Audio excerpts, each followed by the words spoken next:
Dari tadi kita berbicara mengenai soal kesihatan, iaitu diabetes, kemudiannya berpindah ke menu Rahmah juga berbicara mengenai kesihatan. Kesihatan amat dipentingkan khususnya kepada belia kerana belia merupakan tonggak negara dan juga aset negara. Menyentuh mengenai belia, salah satu agenda yang sangat dititik beratkan oleh pihak kerajaan, pemegang taruh dan juga pemain industri ialah mengenai pembangunan dan pemakasaan TVET. Jadi hari ini bersama dengan saya untuk bicara mengenai pembangunan bakat TVET ialah Profesor Insinyur Teknologis Dr. Ruzairi Abdul Rahim, Naib Chancellor Universiti Tun Hussein On Malaysia UTHM. Assalamualaikum, selamat pagi Prof. Waalaikumsalam, selamat pagi. Sihat Prof? Alhamdulillah sihat. Alhamdulillah. Kita berbicara mengenai belia, tidak boleh lari daripada TVET kerana ini merupakan salah satu agenda yang diperkasakan oleh pihak kerajaan pada masa kini. Tapi bukan kini sahaja, daripada dahulu lagi. Jadi bagaimana sebenarnya Prof melihat evolusi TVET sejak mula diperkenalkan sehingga sekarang? Okey, so terima kasih kerana menjemput UTHM ke sini. Okey, kalau kita lihat evolusi TVET ni, sebenarnya TVET ataupun TVET ni sejak dulu dah ada. Okey, kita ada sekolah teknik dulu. Betul. Dan lepas tu kita ada college vocational, lepas tu kita ada universiti. Cuma lately ataupun kebelakangan ini kita melihat kebanyakan teknologi ini terlalu cepat berubah. Okey. Itulah sebab kenapa kalau kita lihat TVET ni diperkenalkan sebab TVET ni mengikut amalan industri. So apabila industri nak perubahan teknologi dengan cepat, jadi dengan ada TVET ataupun pembelajaran secara TVET atau TVET ni kita dapat mengikuti perubahan industri dengan cepat. Ya. Supaya tidak mismatch itu tidak besar lah. Akan ada tapi tidak besar. Kita narrow it down. Betul. Jadi TVET ini mengikut arus perdana. Apa sahaja teknologi yang berkembang itulah yang perlu kita ikuti. Tapi itulah walaupun kita mengikut peredaran masa. Zaman sekarang ini apa yang paling penting ialah segala konsep pembelajaran itu mestilah mengikut konsep takdib, iaitu ada adabnya dan juga kita perlu ada akhlaknya. Jadi bagaimana sebenarnya macam pihak universiti sendiri membangunkan dan juga mengangkat martabat TVET ini? Okey. Kalau kita lihat di Malaysia ni, kita ada kategori universiti. Kita ada research university atau universiti penyelidikan dan kita ada satu lagi kategori ialah Malaysian Technical University atau kita panggil MTUN.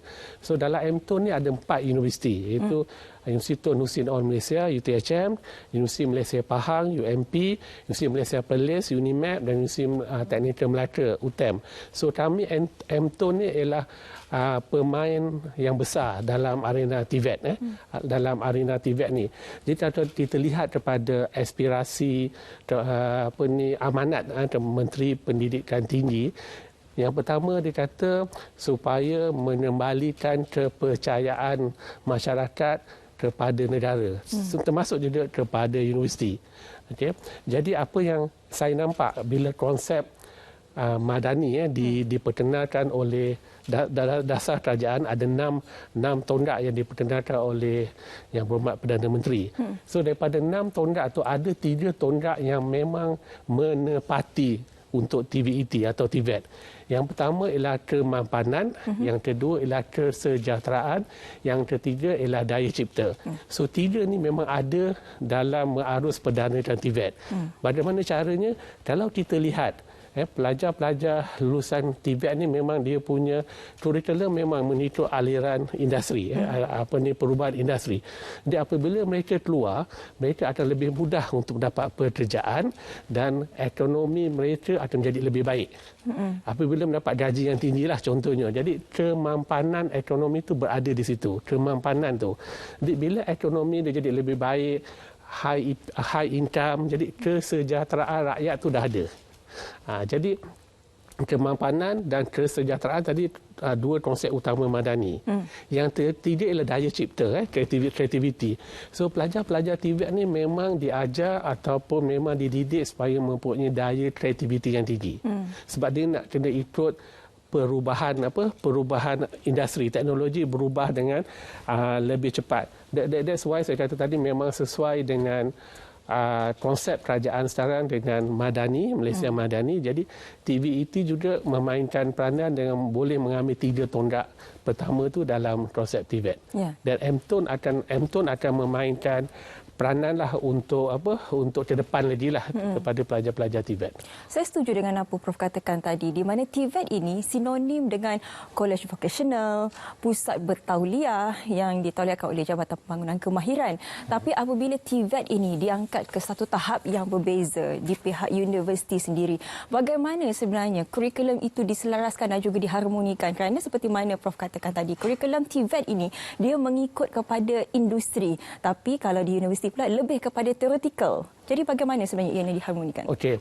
Saya ambil contoh UTHM, di mana UTHM kita ada strategi kita, di mana kita punya target kita nak kita jadi Global Technopreneur University GTU 2030, di mana dalam kita punya kurikulum ada penekanan kepada keusahawanan. Okey. Dan kita juga tahu untuk silibus TVET ni is market driven. Itu market driven. Dan kalau kita lihat pada keadaan sekeliling kita lihat pada pelajar. Pelajar sekarang ni dia nak kerja yang mudah, fleksibel, duit banyak. Contohnya kan. Macam di ekonomi lah ni. Jadi apa yang kita buat, kita terapkan keusahawanan dalam UTHM punya kurikulum, di mana pelajar teknologi atau semua pelajar akan buka SSM tahun 2 lah, tak silap saya, dan mereka dibenarkan, syarikat mereka tu dibenarkan untuk bid kontrak ataupun small kerja dalam UTHM. Sebab kita ada contoh di mana kita ada sebuah syarikat yang berdaftar, syarikat pelajar berdaftar dengan CIDB, dan dia servis aircon dalam UTHM. Dia bid tender tersebut ada yang dia dapat. Dia bermakna dia belajar dan dia kerja. That's pelajar yang kita lihat yang tu adalah pelajar yang asalnya daripada College Vocational, KV, diploma, dia masuk ke UTHM ambil Bachelor of Technology, BTech. Dia di form company. So sambil dia belajar, dia form company, so keusahawanan tu ada. That's yang niche of UTHM. Kalau kita lihat lebih jauh lagi, UTHM ada 4 objektif. Yang pertama ditenama UTHM EduTrain, di mana kita membangunkan graduan yang lebih kompeten dan juga profesional dan berdaya keusahawanan. Yang kedua ialah UTHM Technopreneur, di mana kita serapkan sifat keusahawanan dalam student kita.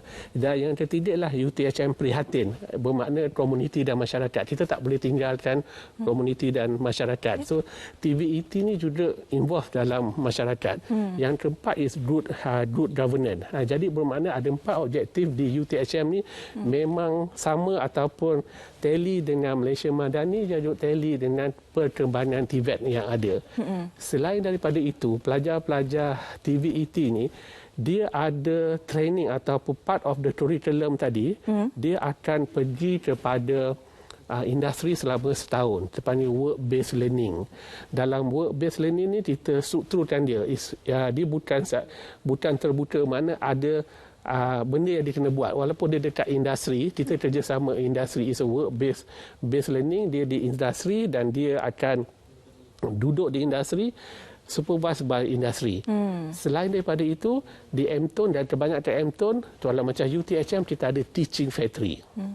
Di mana ada industri yang masuk dalam kampus, dia buka macam small industry. Okay? Kalau di UTHM kita ada dengan contohnya dengan Sena System, di mana dia masuk, dia invest controller dia, dan sama-sama boleh belajar bagaimana nak improve dia punya orang kata dia punya kemampuan controller dia dan sebagainya. Dan mana abang kata dengan industri ni memang kena rapat kalau dengan TVET ni. Ya, bersesuaian dengan konsep Madani yang tidak pernah melupakan sesiapa sahaja. Kita boleh nampak kolaborasi UTHM bersama dengan masyarakat dan juga pemain industri di luar sana. Tapi apa yang lebih penting ialah persiapan daripada para akademia ataupun tenaga pengajar itu sendiri. Kerana kita faham TVET ini alirannya berbeza daripada apa yang diajar sebelum ini. Jadi bagaimana persiapan UTHM sendiri? Okey, sebab tu kalau kita lihat dalam 4 objektif kita tadi ada EduTrain. EduTrain ni bukan sahaja kita train pelajar, tapi kita juga train kita punya pensyarah. Okey. Dia pensyarah akan upskilling atau reskill. Maknanya mereka akan involve dalam memperbaiki skill mereka. Sama ada dihantar training, latihan kepada industri. Sebab kita ada stream di mana kalau staff UTHM perlu mendapatkan IR, for example. Untuk mendapatkan IR, mereka perlu ditempatkan di industri selama setahun. Jadi that is kita upskilling dia punya skill, dan at the same time kita ada collaboration dengan industri. That's apa yang kita buat. Selain daripada itu, kalau di dalam MTON ni kita ada satu institut dinamakan MyRevet, Institut Penyelidikan, Pendidikan dan Latihan Vocational Malaysia, MyRevet, yang ditubuhkan pada 2019. Dan MyRevet ni membantu kerajaan dalam mengambil data TVET dan juga dasar-dasar TVET negara. Jadi MyRevet di MTON ni boleh membantu negara untuk melonjakkan lagi atau mengarus perdanakan lagi pembelajaran TVET. Ya, kesimpulan yang cukup baik daripada Prof tadi. Jadi jelas sebenarnya kita nampak kepentingan TVET ini dan kenapa ianya menjadi salah satu agenda utama kerajaan perpaduan, khususnya untuk memartabatkan dan juga mengangkat lagi industri TVET ini di mata dunia, khususnya kepada belia. Terima kasih banyak-banyak saya ucapkan kepada tetamu kita di studio hari ini bersama dengan saya Profesor Insinyur Teknologis Dr. Ruzair Abdul Rahim, Chancellor Universiti Tun Hussein On Malaysia UTHM, dalam berkongsi pendapat dan juga pandangan beliau berkenaan pembangunan bakat TVET. Terima kasih, Prof. Sama. Okey, seterusnya kita nak bersama